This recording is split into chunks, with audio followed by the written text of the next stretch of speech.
In the summer of 2024, 12 of the greatest minds in the history of video game development, design, and theory gathered in the woods of Southern Oregon to discuss the modern gaming industry and the emergence of artificial intelligence technology.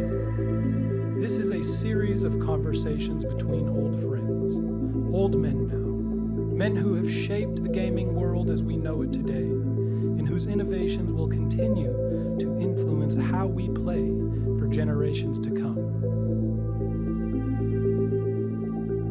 Episode 13, on the future role of AI in game development. There's been a lot of criticism of this brand new Acolyte show because a lot of people feel it's aiming at a young audience who didn't grow up with Star Wars, and other people saying that's the whole point. They're trying to keep it evergreen. Yeah, that was design, that was not a bug. It was a feature. I have these huge argument with 14-year-old who's convinced episode 1 is the best. And he doesn't like episode 5. Like, No. what's wrong with you? No, the first Star Wars episode you see is your favorite of these things. That's He watched it in all the order research says. 1 to 9. Well, and the best science fiction I've ever read is the science fiction of 2012. That is it. It's true for a lot. Damn, I'm doomed. I was beast. I didn't read that till I was like at least 15. I don't bet joke lands on anything. Let's look off program. Just to alter. Yeah. Boom.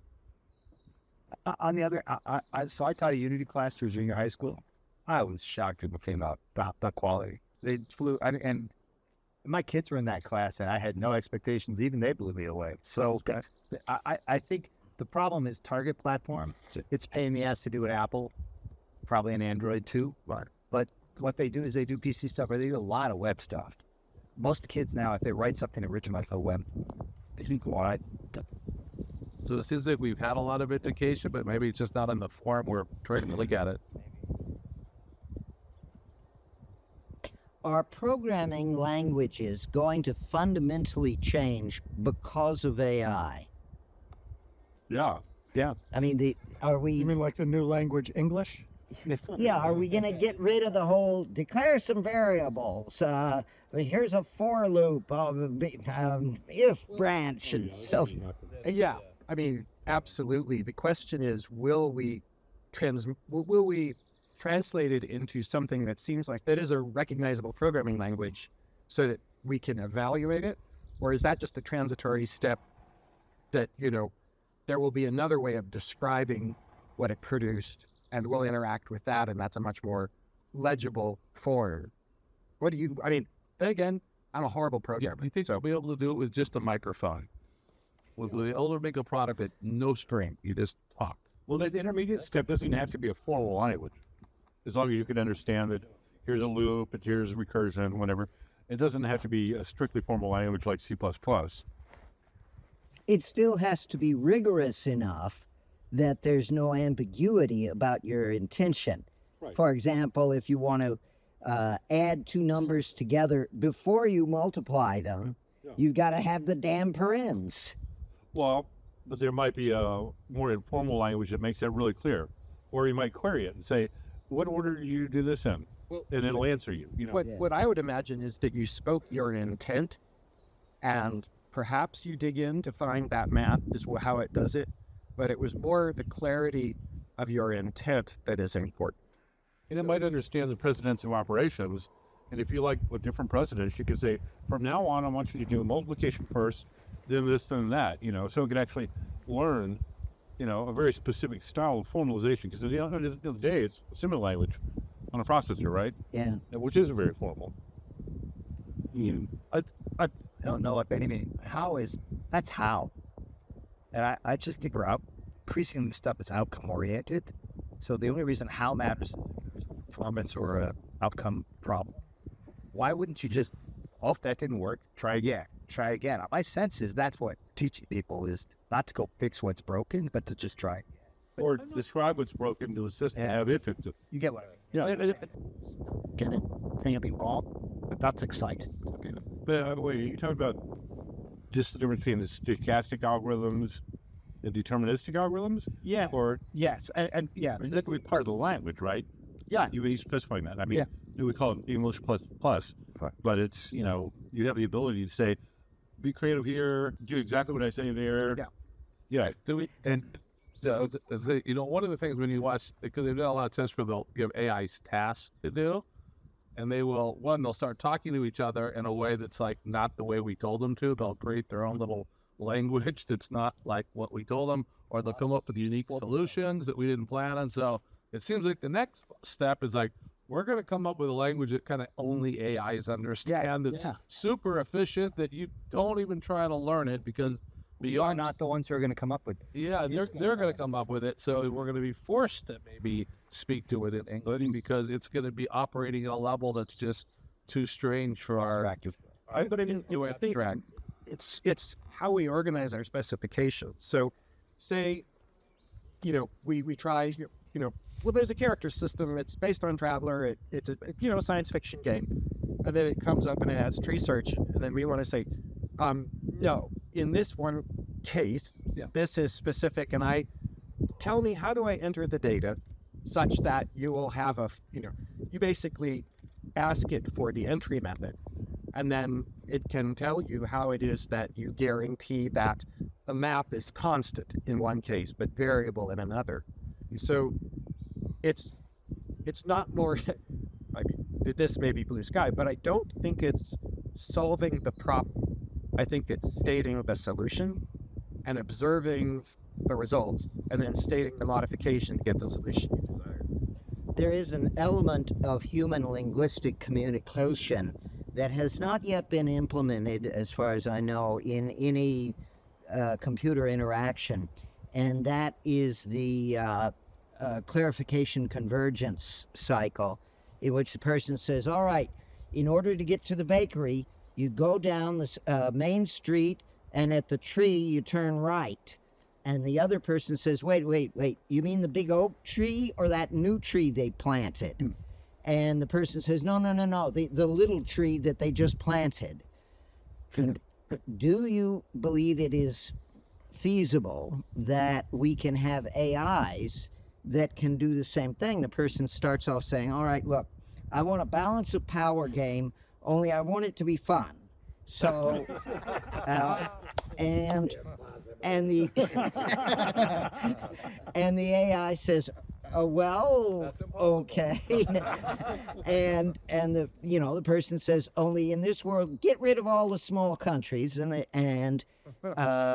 AI comes back and says, you mean Portugal too? Italy? And there's a cycle going on there of clarification, which prevents the need for the user to engage in either the formality of a programming language expression, or for that matter, the formality of legal term. And the big problem in being a lawyer is writing something that's bulletproof, and lawyers spend years learning how to write absolutely clear language. We're going to have the same problem with AIs. When that's what they want to do. It gets eventually unintelligible except to other lawyers. Yes, but clear. Job security. I work with a lot of other co-designers, and that's exactly what we spend our time doing. I say, what do we do? This. And they, well, do you mean that or this? It's a back and forth conversation. And as you know, we resolve, they point holes or ambiguities in what I'm saying, and then we work together to fill in the ambiguities until we eventually have some formal design. Do you anticipate an AI that can engage in that behavior? Yeah. Exists now. Yes. Okay. Absolutely. What exists now? Oh, the back and forth. I mean, I did some concept work where I would, get some results back and say, great there, not great there. It's not That's anticipating different. the problem. It's not Yeah, that's a little different. Yes, what we have we've always had when I was a freshman in college, I ran the program, wrong results, and I changed it and so forth. That interaction, spreadsheets did that. We've always had that. your punch cards right there, right? Yeah. That's a temperature. It was an English language back and forth. You threw an LLM. Well, what I'm concerned with is, can the LLM help you resolve ambiguities in your initial expression? That is, it doesn't say, here's what you asked for and it's all wrong. Or you say it's all wrong. It can take what you said and say, there's an ambiguity there. Do you want it this way or that way? You didn't foresee. Yeah. Yeah. No, they could, that's like a temperature parameter, just take your best guess all the way down to do only explicitly what, you can formalize from what I say. Okay. And you can loosen that and say, fill in any blanks I left. But the first thing I'd say is, I'm going to make a description of a character or a circumstance. I'd like you to identify any ambiguities in what I'm about to say and help me clarify. Okay. So, and then you would state it and I would go, oh, okay, thank you. That's a very interesting idea, Paul. I'm glad you did that. But I love how it prefaces whatever you do that. Right. And then it would come back and say, there is an ambiguity here. It's here, here, here. And so then you would say, okay, I'm going to state this again. Let's go through that exercise again. And you would state it, and it might find more ambiguities, or it might say there's nothing. So I would do it through dialogue. You're a great person. Yeah, it's kind of, I don't know whether it's exactly ironic. I'm just amused by the fact that I remember one of the things I hated early in the 1970s when I was doing some business programming was when I had to work with COBOL, because it had been designed so that people could use English to program a computer. And in fact, it had all the worst parts of, sort of both parts of that equation. And now we are finally talking about how to use, we the humans have to learn how to speak English properly so that our now much more sophisticated computers can understand us. And it's only taken, 40 or 50 years. It will be helpful. I was going to tell you one thing that one of my designers told me this story, which I found fascinating, is he creates his own little, pen and paper role-playing games, and he wanted to bring some ethereal creature into it. And the LLM said, no, that doesn't really work. That really breaks what you've done. And now he's in an argument with it. And he's like, it's right. He goes, because based upon this and all of your rule set, if you introduce electricity and it's got that kind of power, you're going to break all the balance of everything you've done. However, I think I have an idea that might solve it. And he goes, well, that's not exactly right. And they had a negotiation and they finally settled somewhere. And he goes, I ended up at exactly where I should have. So they're much smarter than you just having to tell them. They'll actually argue with you. Everybody's going to end up a manager. It's like managing people. Yeah, that's been my experience. And I'm not getting into the code at all. I'm just setting up a conversation or setting up a game.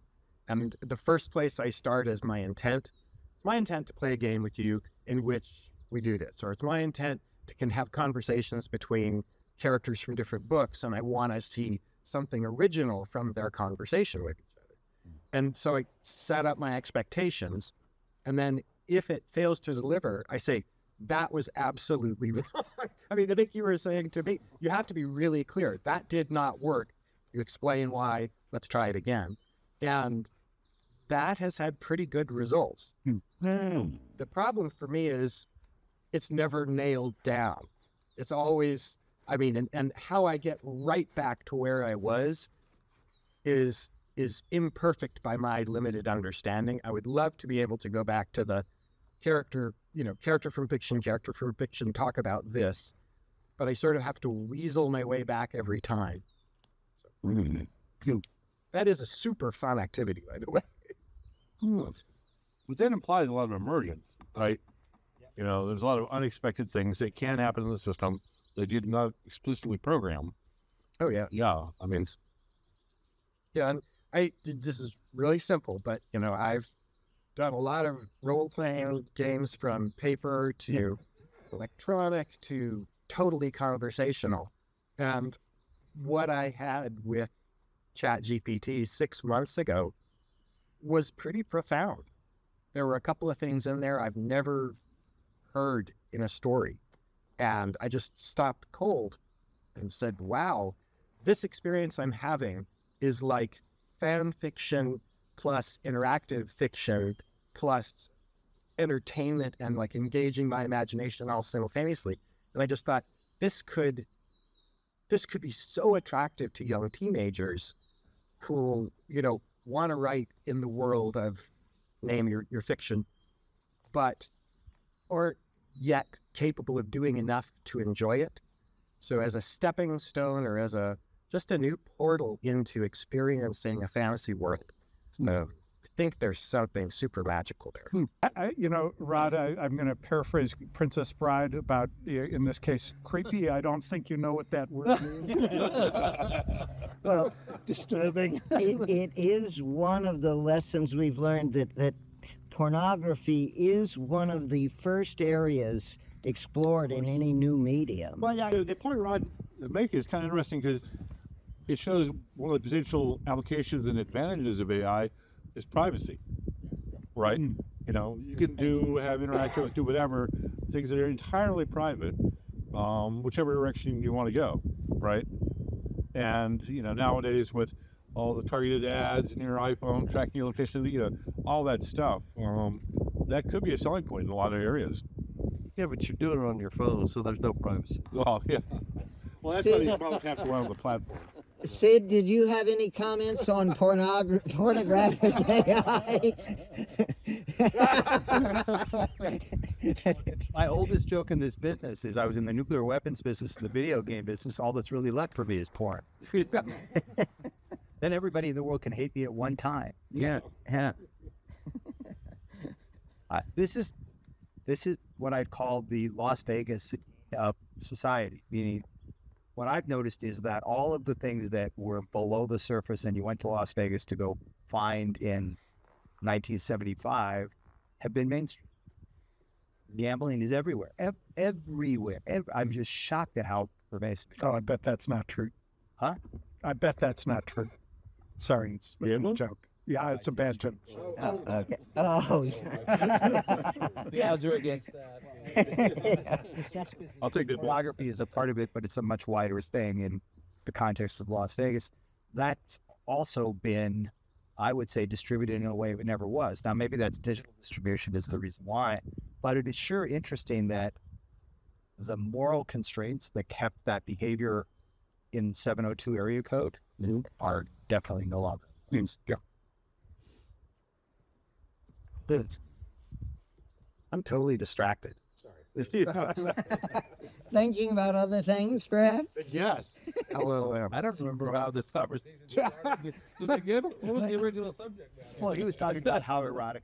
Yeah. So at my point, and Chris made the point, which is true, which is pornography is driven. And almost every major technology ever, including printing.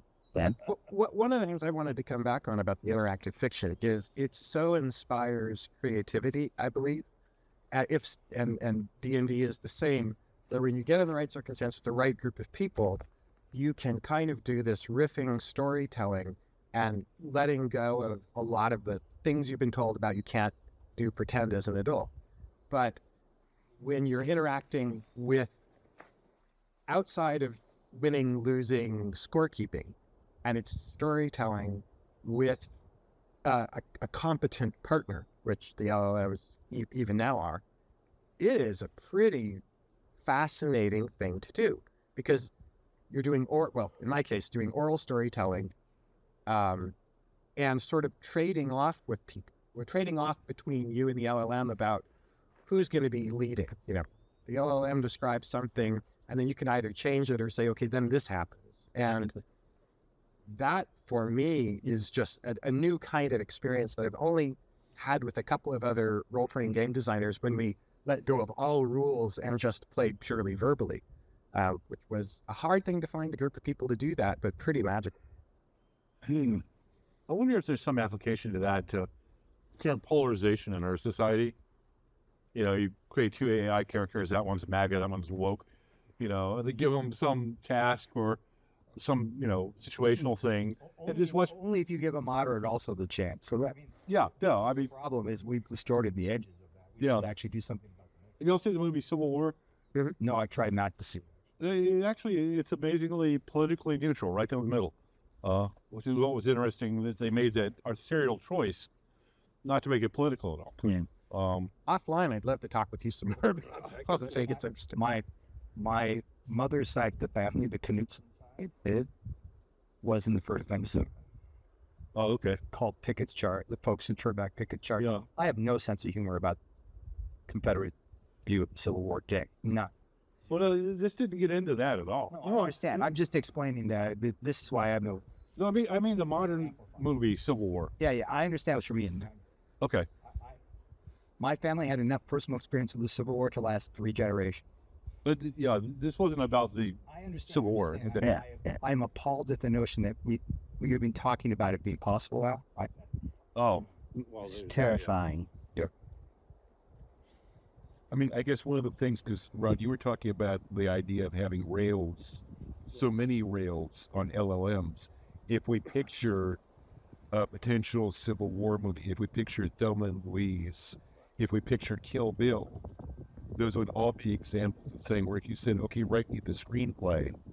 It's like The railings would keep you from getting anything like the actual experience. Well, the tools that will make it possible to make those sorts of movies, by taking the rails off, of course, make it possible to do, neo-Nazi propaganda.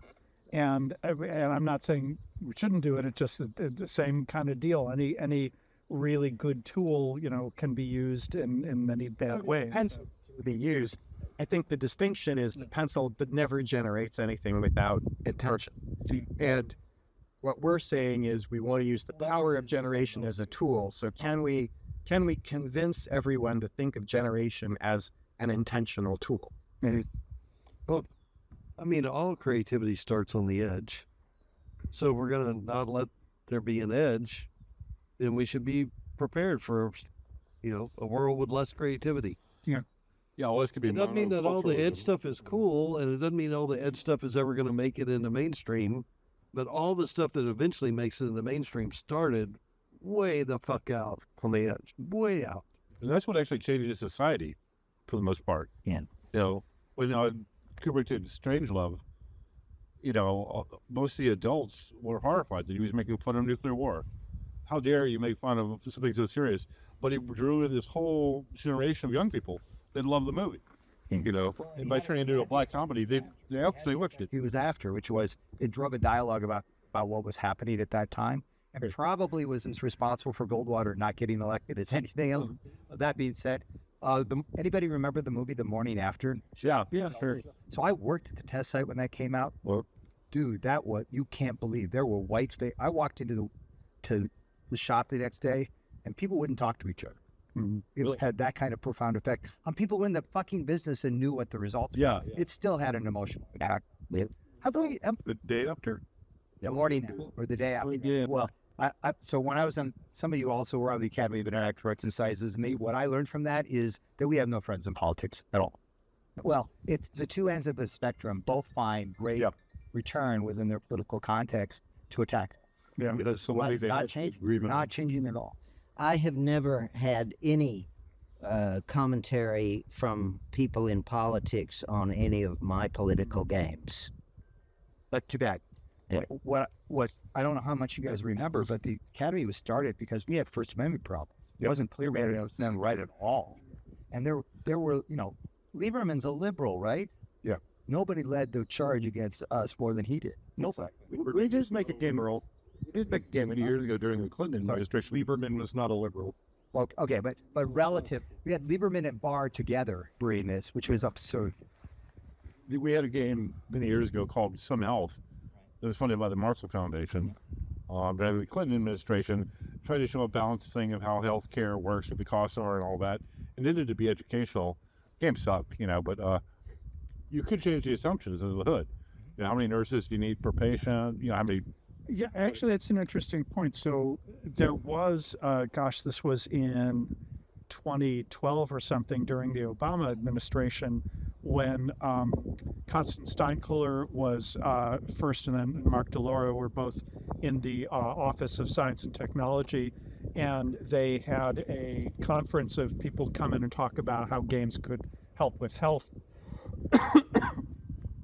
But I also know that Constance, who had that position, also had a really rough time with Biden as vice president because he was attacking games. And So she was able to basically kind of convince him that games were not responsible for the violence. It was that issue again with the school shooting. But yeah, so I mean, it certainly says both sides were still attacking there, but at least they had this. I mean, yeah. Marcus was I think in the state of California, Jackie Spears that's So Marky Lawrence did an interview in The Fourth Curtain, where he really gets into what actually was happening in the White House. So Just spent an hour in a room with him because he runs Car TV that did the TV show. Yeah. All he was into was Angry Birds. He was on airplanes going back and forth giving talks all the time, and he was stuck on level 10 of Angry Birds and asked me, how do you get past level 10? I think it's wonderful, don't you? Yeah. No, it was cool, actually, But if you want to play the political game, it is a money game. Yeah. So there's no way around it, right? And we have been woefully not willing to play the game. Right, we're not even in the game. We probably only into the Same for the universities. The only reason we're in the universities is the demand side, not because we're not playing the game right. Almost every department is supported by industry in like a huge way. I don't know if it's the same in all the other states, but in Texas, the industry runs every department one way or the other. I'm sure it's that way in all the other states then because we all emulate to be exactly like Texas. At the same time, there doesn't seem to be as much Steve again. attention, which is maybe good from the government as there was, 10 years ago. It wasn't a disconnect. It was right on target. They don't want any programming of any conformist behavior. Period. End of story. You are like messing with it. You're harshing their buzz big time by having anybody who's not marching in a straight line, standing in line, getting working for the man and doing their stuff. I mean, look at disorder. We are agents of disorder. Well, I mean, you can look at your California. Why do they want to get rid of contractors? Because it's disorderly.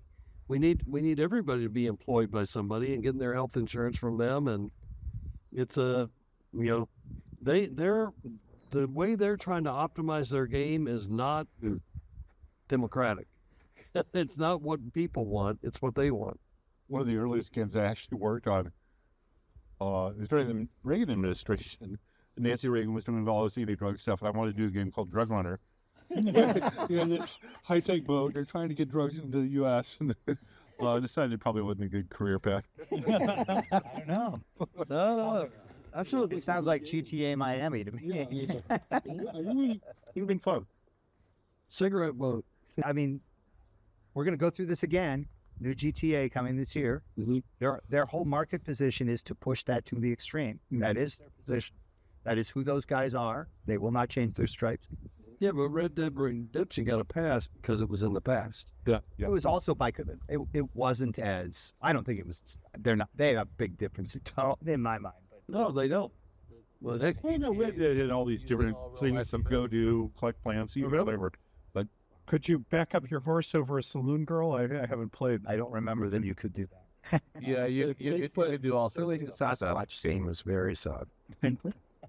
That's illegal in this state, isn't it? This state in Washington, you can't shoot Bigfoot here.